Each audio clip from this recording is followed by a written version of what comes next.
Morning guys, welcome sa ating farm. So check natin yung mga almost 1 month na mga kamatis. So ayan, nagbubulaklak na sila. Ayan. Medyo maingay kasi nagsiswimming sila doon, no? Doon sa pond natin, mga klase ni RJ. And then check din natin yung mga magtatanim ng singkamas. So nagpasingkamas din si Kuya Nal dito, yung natitirang pitak na lupa dito. So para makita natin kung paano sila magtanim ng singkamas. So ano to, February, March ata to pag ano yan, singkamas.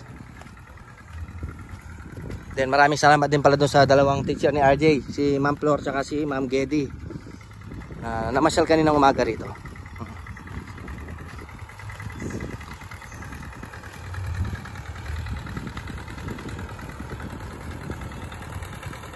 Para makita natin kung paano magtanim ng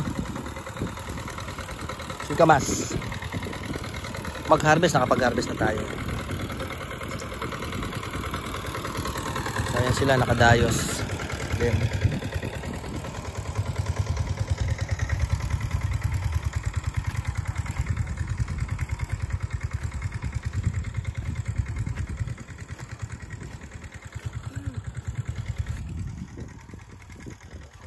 si ate, nag-ano. Tunggal kanya ng gabi ma. Tunggal butol. Pila niya kinima kanyan? Lo, anam niya kanyan. Anam, alu kabila niya. Nakadakal yan naman yun.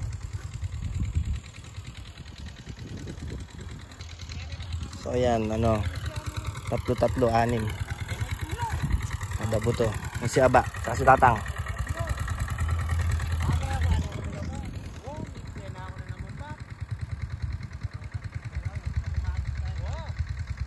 So mano-mano pa rin yung pagtatanim nila.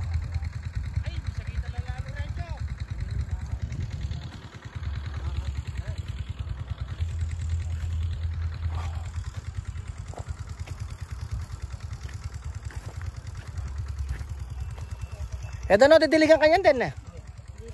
Yung mong talagang kaya ng gabon na eh. Wala, mais na eh.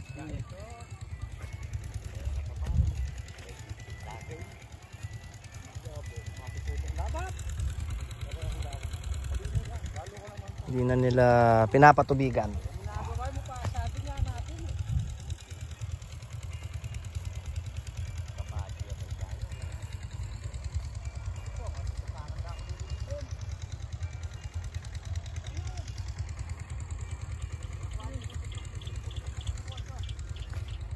So yung lupa ni RJ hanggang dito. Yan, hanggang dyan pa yung lupa ni RJ. Kasali sa lupa natin hanggang dun sa may mangga. Ayan.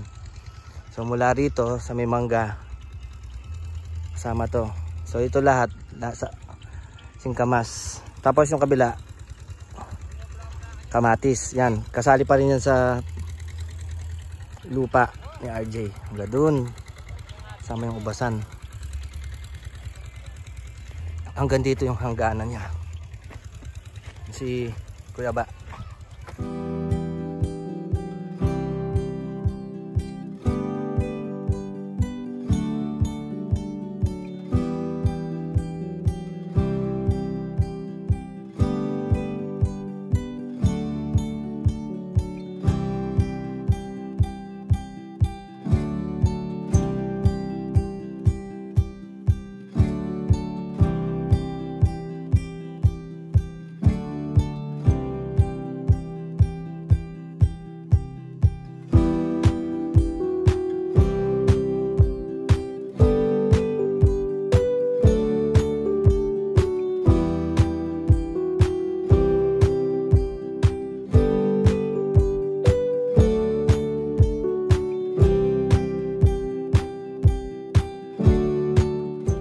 Tsaka nagtanim din pala sila ng sili rito. Ayan. Sa gitna ng ano, sa tabi ng patubig. Para hindi nasasayang yung space. Ayan, sili yan. as yung kamatis. Then andito pala yung mga classmate ni RJ, nagpipiknik sila rito. Then birthday din kasi ni Annalyn, yung mami ni na Justin. Kaya dito muna daw sila mag-picnic. Yan sila. Kaway-kaway muna kayo, yan. Kasali ko sa ano. Si Ken, si Ate Annalyn, Jasmine. Ay mga to, ayan o. Yung mga